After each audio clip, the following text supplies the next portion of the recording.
ko hari ahantu nageze ngasanga abashumba baraginga baba bavuga icyongereza, abotse ibigori ku muhanda baba bavuga icyongereza. Ngewe ariko mana nyiringa bagize ibyago bangira umuntu uzajya utoranya bari gutanga akazi, najya mbanza kukubaza uzi Kinyarwanda, ku serivisi uje kuyiha Abanyarwanda, ntuje kuyiha Abongereza, ntuje kuyiha Abazungu, uje kuyiha iki uzi Kinyarwanda. Nyuma rero handi Kinyarwanda nagikundiye, ushatse kuvuguruza bashizeho akadomo, ntubwira amagambo menshi, ufata agakoni ukakamanura uhereye hejuru, ukakamanura kakajya guhura na ka kadomo. Iyo aka gakoni kageze haruguru ya ka kadomo bihinduka iki? Kuwambora ukambwira umuntu mwicaranye ngo aka kadomo bashizeho, Imana ije kumanuraho agakoni.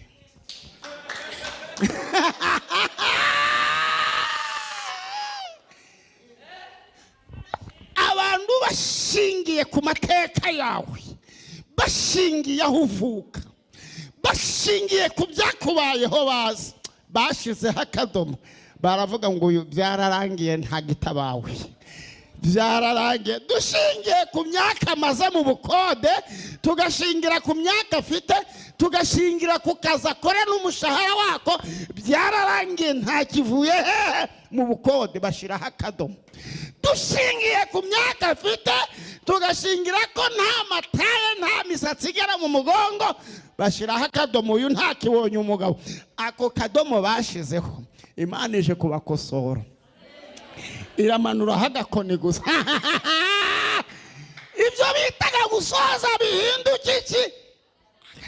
Imana ishobora kwemera ko abanzi bawe bakugiraho ububasha, Imana ishobora kwemera ko abanzi bawe bakugiraho ijambo, ariko urukundo rw'Imana rukayibuza kubemerera kumena ibanga ryakurangiza, bakagufatishaho ukuboko ariko ntibabashe kukurangiza.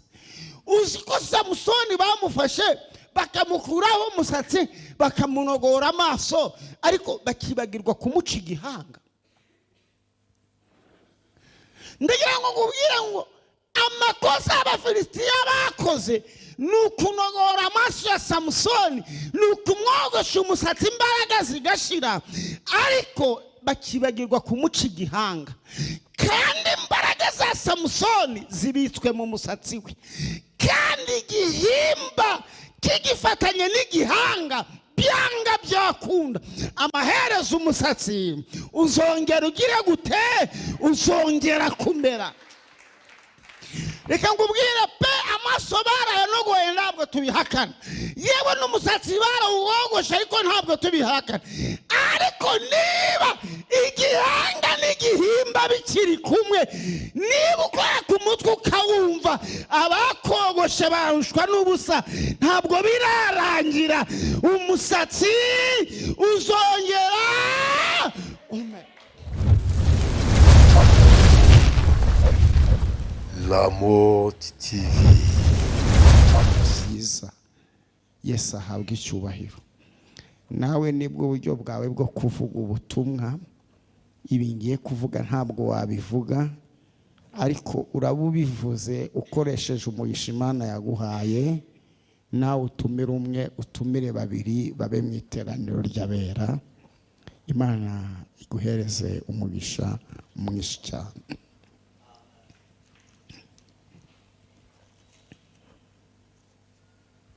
Kubana n'uyu munsi nkivuga ko mbakunda cyangwa se ko dukundana, ibyo byo turabizi twese. Aleluya. Hanyuma rero reka dusangire ubuhanuzi bw'uyu munsi. Shaka gukoresha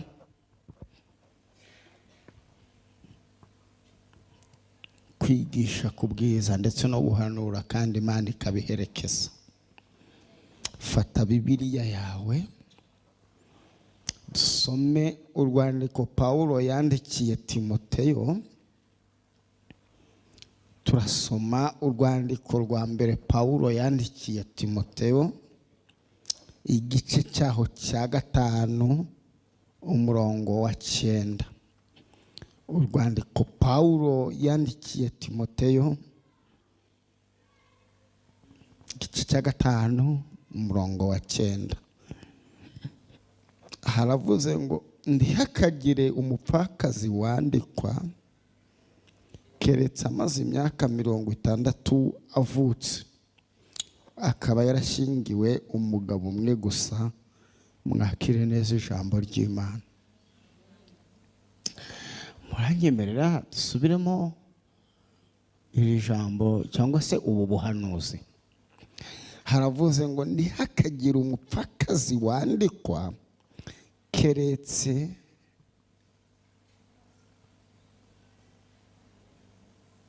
amaze imyaka 60 avutse, akaba yarashingiwe umugabo umwe gusa. Mwakire neza ijambo ry'Imana. Hanyuma dusome igitabo cya Rusi igice cya 4 umurongo wa 13. Rusi igice cya 4 umurongo wa 13. Haravuze ngo nuko Bowazi acura Rusi aba umugore we, aryamana nawe. Uwiteka amuha gusama, abyara umuhungu. Mwakire neza ijambo ry'Imana.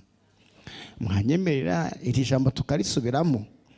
Haravuze ngo nuko Bowazi acura Rusi aba umugore we, aryamana nawe.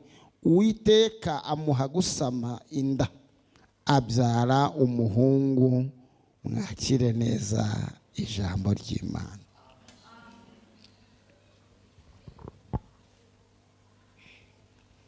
Mu minsi ishize itari myinshi cyane, amaso y'isi yose yarahanze muri Afurika, arimo kureba igikombe cy'umupira w'amaguru cya Afurika.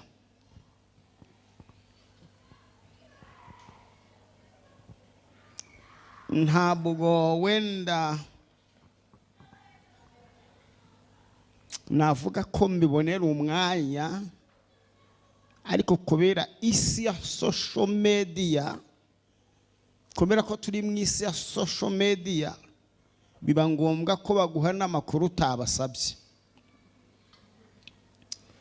Ibintu bijyanye n'umupira rwose nkubeshye, bibaye ngombwa ari n'ikizamini, sinzi niba na 0 yuzuye nayibona. Utekereze ko hari igihe mbona abantu bari guhurura, ngabona abantu barimo bariruka, nkababaza ngo niki cyabaye. Bati yewe Reyo na APR birakina, sinjya amenya igihe bari bukinire. Ndiwambaza ngo umukinyi wa Reyo nuwuhe, wa APR ndiwambaza ngo nuwuhe. Ariko rate binimbi vuga ndi hagira undakarira, buri muntu agira ibyo akunda. Mu bintu bijyanye n'umupira w'amaguru, nzi abakinyi babiri, uwo bita Cristiano Ronaldo n'uwo bita Messi. Ababona isi yabamenyesheje ku ngufu. Takora hari n'undi namumenye nawe mumenye vuba, n'uwitwa Mbappe. Kandi ubwo ntiwanambaza ngo akina he, uwo Ronaldo akina he, Messi akina iyihe ekipe, ntabyo mbanzi. Hanyuma rero Messi yashize ngo Senegal ngo yakinye na Maroc muri ico gikombe, ngo bagera ku mukino wa nyuma ari we finale. Barakina ngo bageze ngo ku munota wa 88 umusifuzi aha Maroc penalty. Kandi ubwo umunota wa 88 haba habura iminota 2 ngo umukino urangire. umutoza wa Senegal ashingiye ku minota 2 isigaye aravuga ati iyi penalty nibayitera bakadutsinda biraba birangiye ngo aragenda yosha abakinyi nayo makuru niko nayumvise arababwira ati muve mu kibuga baratwibye abakinyi bose basohoka mu kibuga ikibazo kiba kiravutse isi yose irakangarana aho ikipe iva mu kibuga none ngo Senegal ngifite umukinyi nawe mumenyeje ubundi ngo witwa Sadio Mane ngo niba rinde wamuhamagaye amakuru ntayo mfite neza sinababwiye ko umupira ntajya wumenya neza ngo aramubwira atumva rero nubwo baba babibye ariko mwihangane hamagara abakinyi basubire mu kibuga batera iyo penalty niba batsinda babatsinze niba tabatsinda barorere amubwira ngo ijambo rikomeye aramubwira ngo ntibirarangira niryo jambo yamubwiye ngo ntibiragira gute rata hari umuntu turi kumwe uri kumva icyerekezo ngo uwo muntu kwicaye iruhande umumbere ikiganza mumpere ikiganza umumbwirire ngo nubwo habura iminota 2 kandi harimo na penalty umumbwirire ngo humura ntibirarangira ikibazo rero ntangiye gufashwa ariko ndangiye sinzi uko biri busoza bihagaze uyu munsi ni hadapfa shitani harapfa shitani wamba bari ukambwirira abantu babiri mwishanye ukababwira ngo humura ntibirarangira ibimenyetso by'uko ibyawe byarangiye birahari amakuru yerekana ko ibyawe byarangiye birahari ariko Imana ije kuvuguruza ayo makuru Imana ije kuvuguruza ayo magambo y'abantu Imana ije kuvuguruza ibyo bitekerezo by'abantu ntabwo biragira gute ntabwo birarangiye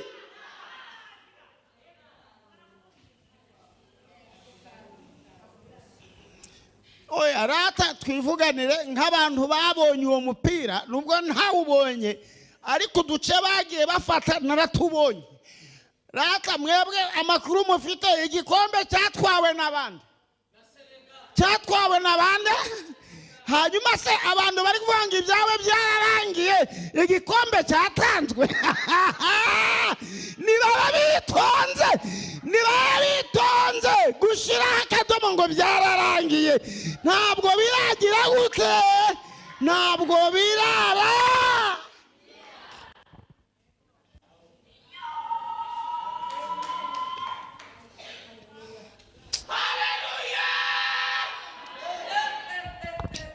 ndashima Imana kiyo duhagaze imbere y'ibi bikoresho isi yose bitureba ariko abantu bagenda bakata utuduteranya na leta abantu bakata utuduteranya n'abavandimwe bajya bakata bene nkaka bakagatanga ubu ndumva mfite icyifuzo bazagakate kazagere kuri batubwirire leta igihe abakozi akazi ariko bazi Kinyarwanda undi ko turi abanyarwanda baduha abibyongereza turi abongereza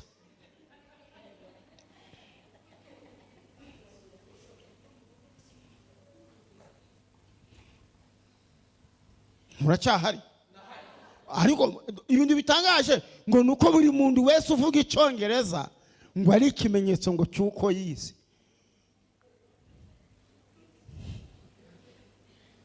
kwa hari ahantu nageze ngasanga abashumba baraginga baba bavuga icyongereza abotse ibigori ku muhanda baba bavuga icyongereza ngewe ariko Mana nyiringa bagize ibyago bangira umuntu uzajya utoranya bari gutanga akazi najya mbanza kukubaza uzi Kinyarwanda ku serivisi uje kuyiha abanyarwanda ntuje kuyiha abongereza ntuje kuyiha abazungu uje kuyiha iki uzi Kinyarwanda muzi impamvu Ikinyarwanda muri kumva ndi kukirata niba hari ururimi rukomeye ururimi rusaba ubuhanga ururimi rusaba ubwenge ni Ikinyarwanda mba numva twajya ahantu tukajya twirata tukavuga ati dufite ururimi rudasanzwe, ururimi rutamenyerwa. Ikinyarwanda sha uzatinye ikinyarwanda kigira utubago, utunyerezo, utwitso mwe n'amakuru mufite urakabyara. Uzatinye ikinyarwanda rigira ikintu gifite izina rimwe, ariko kubera ko ikinyarwanda riterebye kigahurirwaho n'amagambo arenga 5 kandi yose asobanura ikintu kimwe. Cyo ni ikinyarwanda sha. Ishoka, incangwi, basa incabiti, urakabya inzara byose biratandukanye. Amahoro ngo abibyongereza n'abajugunye bakure iyo hirya iwabo ntibabigira. Ikinyarwanda cyubahwe. Umva impamvu rongo ni ikinyarwanda murahari. Mu kinyarwanda iyo wanditse ijambo warangiza ugashiraho akadomo uba uvuze ngo iki? Urashoje. Mu yandi magambo birarangiye. Ngo bigize gute? Hanyuma rero handi ikinyarwanda nagikundi. Ushatse kuvuguruza bashizeho akadomo ntugira amagambo menshi. Ufata agakoni ukakamanura uhereye hejuru, ukakamanura kakajya guhura na ka kadomo. Iyo aka gakoni kageze haruguru ya ka kadomo bihinduka iki? Kuwambara ukambwira umuntu mwicaranye ngo aka kadomo bashizeho, Imana ije kumanura agakoni.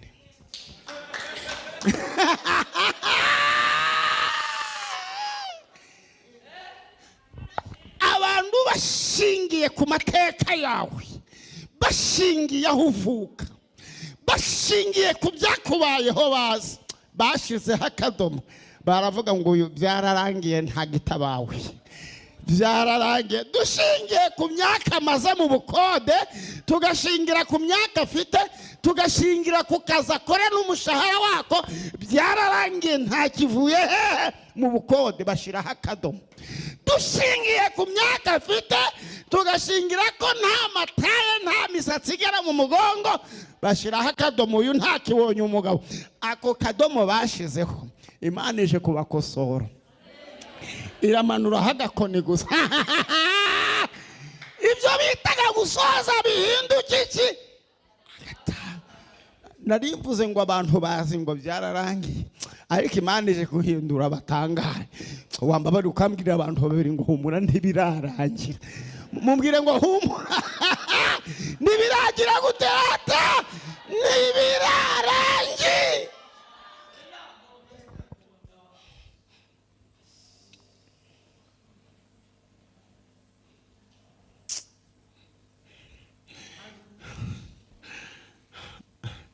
Nababwiye ko amashuri yanjye aragerwa ku ntoki, ariko icyiza nanzwe kwiyemera, nahisemo kugendana n'abantu bize kugira ngo ngire icyo mbakuraho. Hanyuma rero umunsi umwe nagendanye n'abantu bize, barangije bavuga akantu karyoshye gahita kamfasha. Baravuga ngo mu somo bita business and management. Barigeze nasibye, ariko ngira umugisha wo kumva barikize ngo mu isomo rya business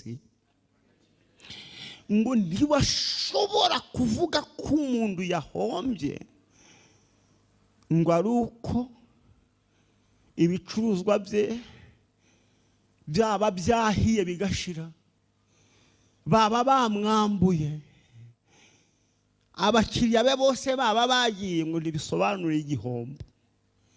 Ngo ahubwo igihe bemeza ko muri business umuntu yahombye, ngo ni igihe adakifite ikigo cy'imari ngo kimwizera.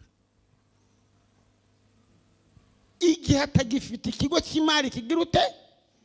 Nibwo bemeza ko yagize ute? None abantu bari kuvuga ngo ibyacu byararangiye twarahombye, baba bafite amakuru k'ibigo by'imari bitwizera byarangiye.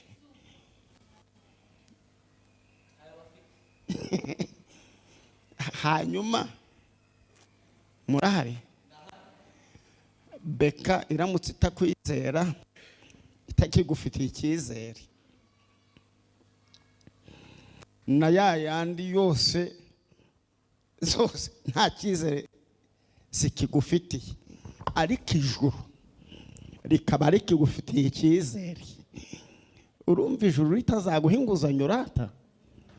Wabwira uwo muntu ngo humura, turacyafite ikigo cy'imari cy'ubwishingizi cyitwa ijuru kikitwi. Niba kikitwizera rero ntabwo turahomba, ntibirarangiye.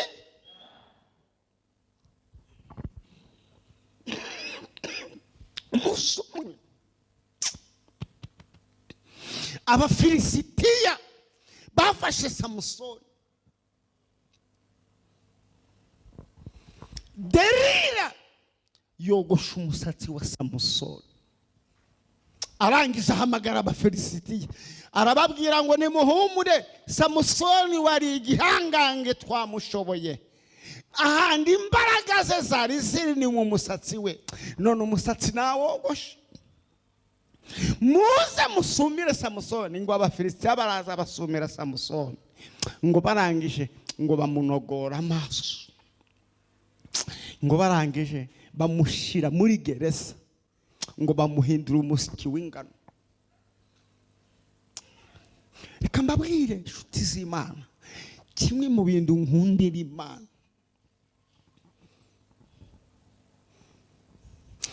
hari ibindi Imana ijya yemera, Imana ikabyemera, bikakubaho Imana ikabyemera.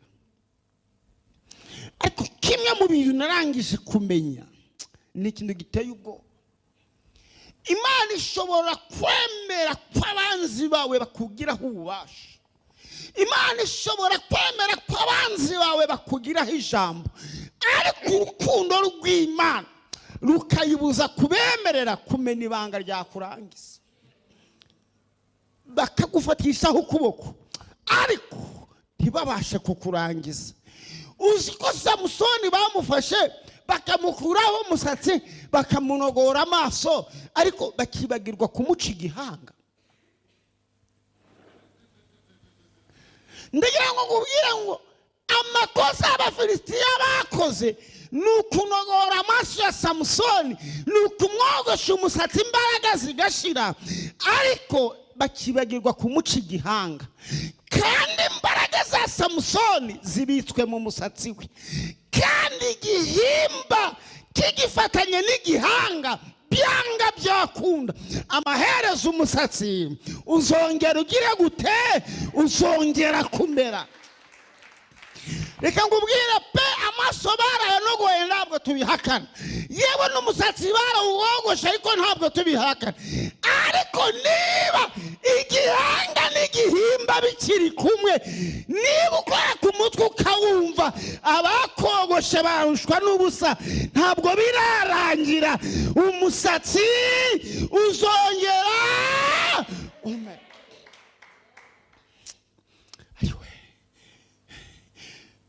Ngo Yobu abana be abahungu n'abakobwa bamaze gupfa, amatungo ye yose abanyazi bamaze kuyanyaga, umubiri we umaze gushonga kubera uburwayi, ngo inshuti ze ngo zumvishe ibyabaye kuri Yobu, ngo ziza kumusura, ngo zirebye uko yabaye ziramubwira ati byararangiye sha, byararangiye. Umugore wa Yobu areba Yobu aramubwira ati mugabo wanjye ujya wihagararaho, byararangiye, ihakana Imana nurangiza wipfire. Ngo ariko Yobu ibyiringiro biragaruka. Arangije arababwira ngo erega haracyariho ibyiringiro, naho igiti cyatemwa kizongera gishoke. Nibyo igiti kugitema baragitemye, ariko turashima Imana ntibirarangira, kizongera kigire guterata gishibuke.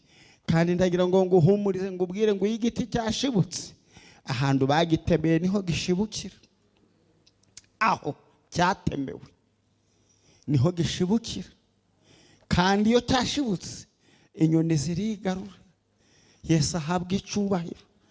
Ndacyashaka kukubwira ngo humuriza, ngubwira ngo humura, ntibirarangira.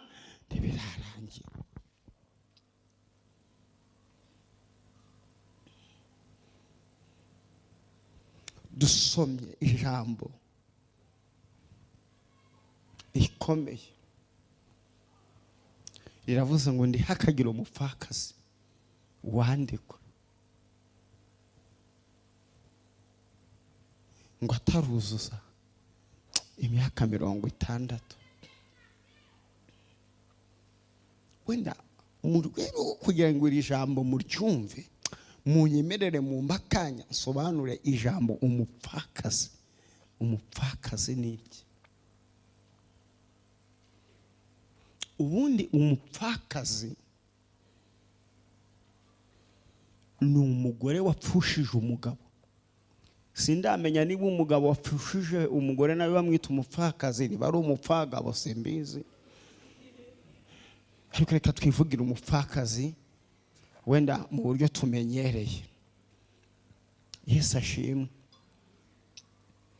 Mwari muzi ko kugira ngo umuntu bamwita umupfakazi bijye mu bitabo by'indangamimerere hari ibintu bisabwa kugira ngo umuntu mu ndangamimerere bamwemere ko ari umupfakazi. Hasabwa urupapuro ruvuye kwa muganga rwemejwe na muganga wemeza ko uwo mugabo yapfuye koko. Kabiri, ubuyobozi bw'uwo mugabo yaratuye aho yaratuye nabo bagomba kwemeza, bagatanga amasinya yabo yemeza ko uwo mugabo koko yagize ute yapfuye.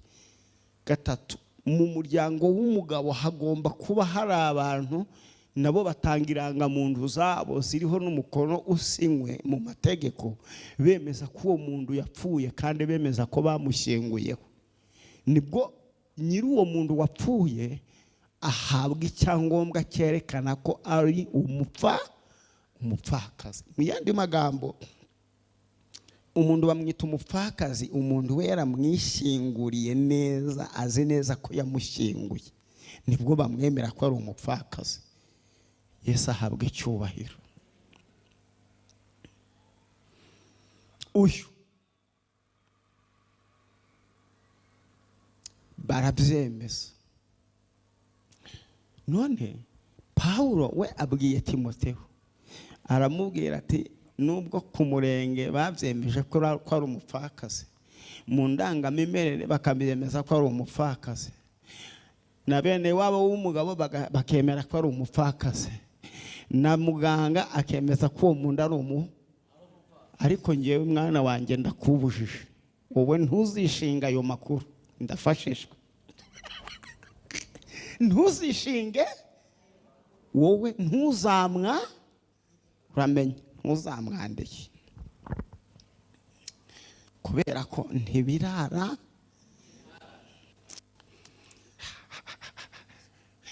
Shimwa nyakubahwa Yesu.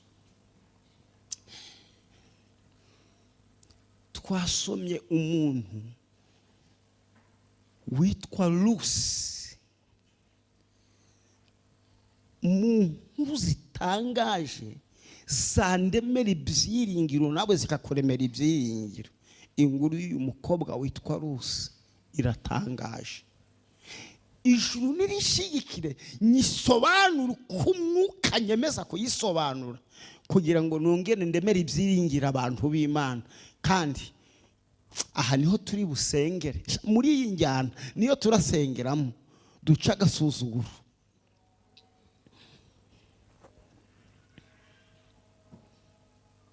Uyu Lucy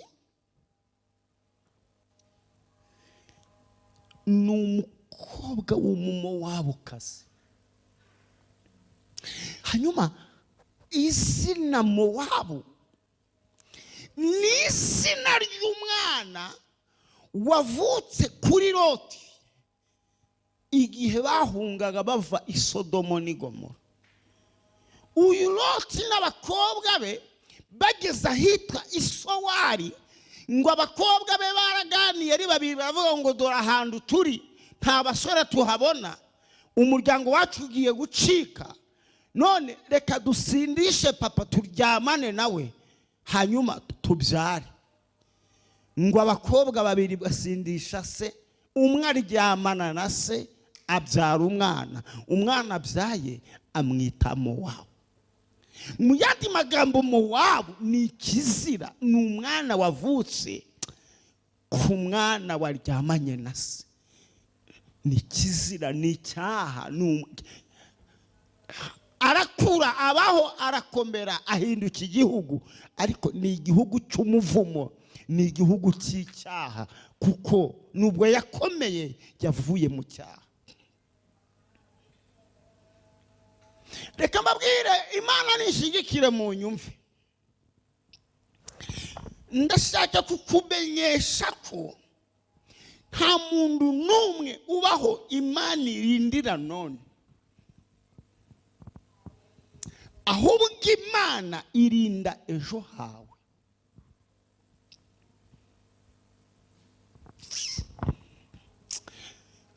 Iri jambo muzi ryonyine risobanura ko bitararangira. Niba ugihumeka, ugifite umwuka ukaba ugihumeka, ntibirarangira. Impamvu ugihumeka nuko iyakuremye yarebye ejo hawe, isanga ufite icyo uzamara, ihitamo kukurindira icyo uzamara.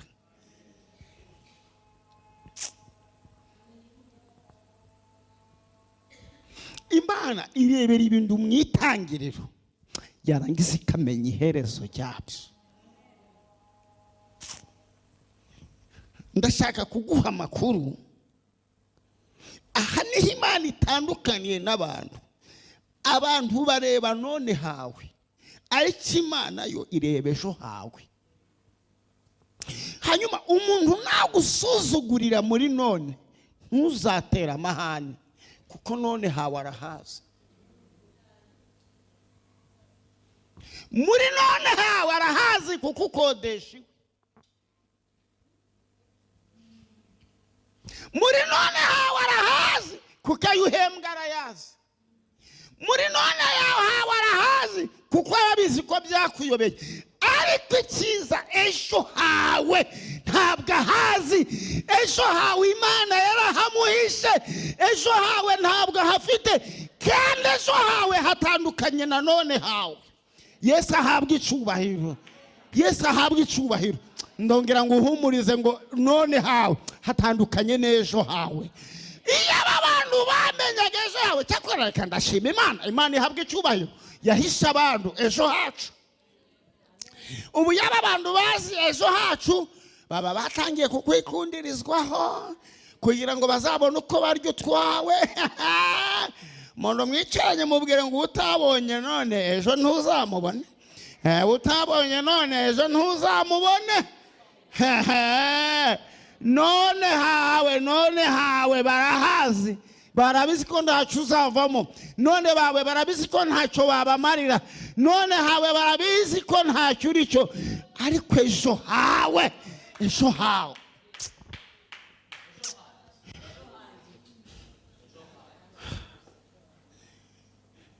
hanyuma rero umva icyo ngundira Imana. Ngo uhumurize ngo abantu bazinga ibyawe byararangiye. Iyo birangira uba warapfuye. Umva impamvu utapfuye. Imana yarebye none hawe ibona biranze. Ireba none hawe ibona biragucanze. Ibona none hawe ibona ntacyo umaze. Ariko irebye ejo hawe isanga ejo niwe uzaba ufitiye umumaro abantu b'Imana. Niwe uzaba ufitiye umumaro itorero. Iravuga ati ndamurindira icyo ejo azamara. Ndamurindira icyo ejo azagira gute. Hanyuma abantu bazagukanga rero uzababwire ngo mucecetse. Indindiye none hanjye, indindiye ejo hanjye, indindiye ejo hanjye. Hari icyo nzaba ndicyo, hari icyo nzamara.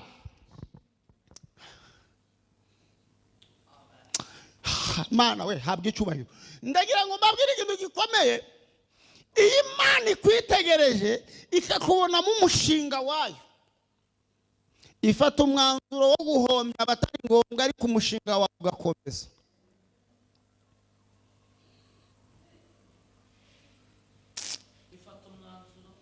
Wo guhombya abatari ngombwa ariko umushinga wawe ugakomeza.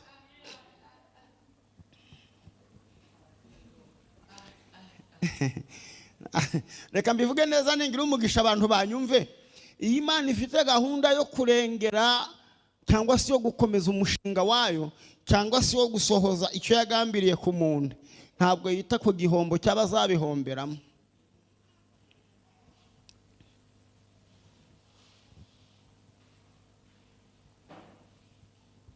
Wari uzi ko Imana ijya yemera ko abantu benshi bahomba ku bw'inyungu y'umukiranutsi umwe?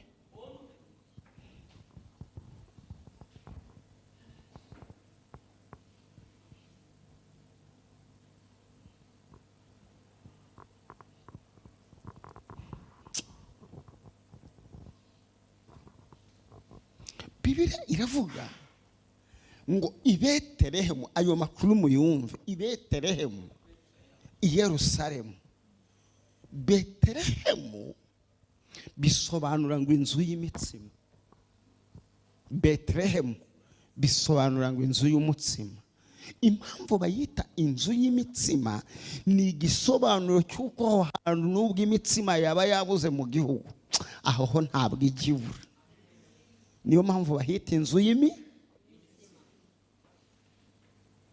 ariko ngo umunsi umwe ngo hatera inzara.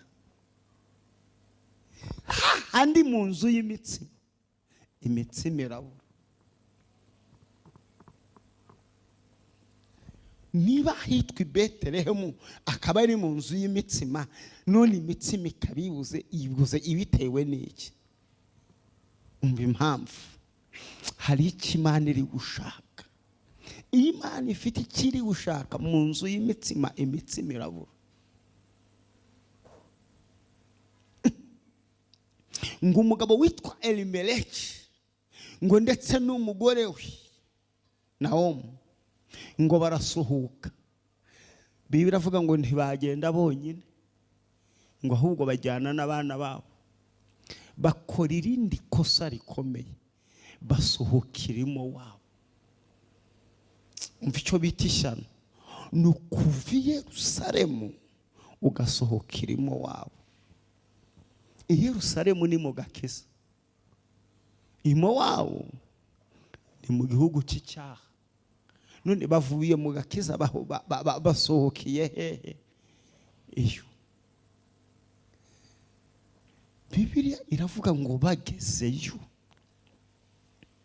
wa mugabo Elimeleki wajyanye n'umugore we n'abahungu be, ngo agezeyo arapfa, apfirimo wabo. Umugore wavuye mu Yerusalemu akava yafite umugabo, ageze imo wabo ahindukira y'umupfakazi, apfusha umugabo. Ngo aba bakobwa be, aba bahungu be babiri, Mahaloni na Kiliyoni, ngo bageze imo wabo, ngo barongora abakobwa b'imo wabo. Umwe arongora uwitwa Rusi, undi arongora uwitwa Orupa. Aka kantu karimo ubwenge ndashaka mukumve. Yego, umva impamvu nshaka ko mukumva. Aba bakobwa babiri, Rusi na Orupa, ni abamowabukazi, ariko bashakanye cyangwa se barongowe n'Abisiraheli. Ni gute Abisiraheli barongora abamowabukazi? Umva impamvu. Nuko Abisiraheli bagiye hehe? Imowabu.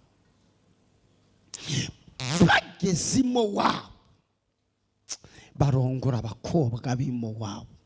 mu yandi magambo ikintu cyahesheje aba bakobwa umugisha wo kubona abagabo b'Abisiraheli nuko abagabo b'Abisiraheli bagiye mu wabo.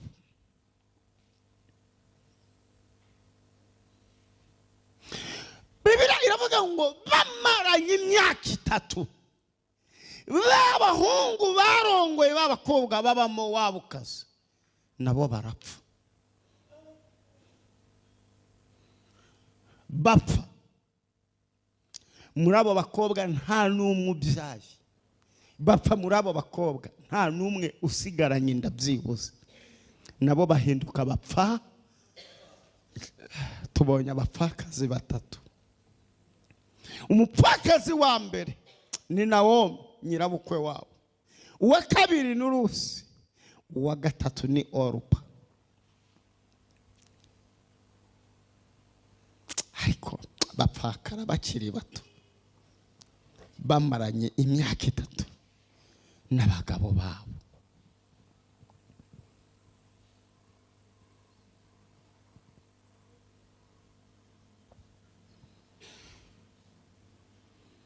Bibiliya iravuga ngo uyu mukecuru witwa Nawomi ngo yahoraga abaririza ngo amakuru y'iwabo. Kavuga ngo nubwo navuye i Yerusalemu ariko si iwacu bimeze biti. Ngo aza kumenya ko abantu batagiye batigeze batinya inzara ngo bave i Yerusalemu. Ngo aza kumenya ko Imana yabagiriye neza. Reka ngo uyire abandi nibananirwa wowe ntuzananirwe. Abandi nibacogora wowe ntuzacogora. Uko byagenda kose hari ibihembo by'abantu batacogoye. Hari ibihembo by'abantu batananiwe. Hari ibihembo by'abantu batasubiye inyuma. Ngarangije ahamagara abakazana be 2. Arabicaza. Arababwira ati yemwe mw'abakobwa mwe. Ikintu cyatuzanye hano iwanyu ni inzara. None iwacu namenye ko Imana yagiriye neza abatarahunze. Ubu ibiryo birahari. Hanyuma rero ntabwo ndajya kugwa mu mahanga kandi iwacu Imana yabagiriye neza. Arababwira ati ngasubiye iwacu. Arangije nk'umubyeyi w'umuhanga. Aha niho nakwije amavuga ngo ndibirarangira. Umubyeyi w'umuhanga arangije yicaza abakazana be arababwira ati ni muntega amatwi mbabwire. Wowe Rusi nawe Orupa kugeza uyu munsi muri abakazana banjye. Kubera ko nabakoye mfite uburenganzira bwo kujyana namwe.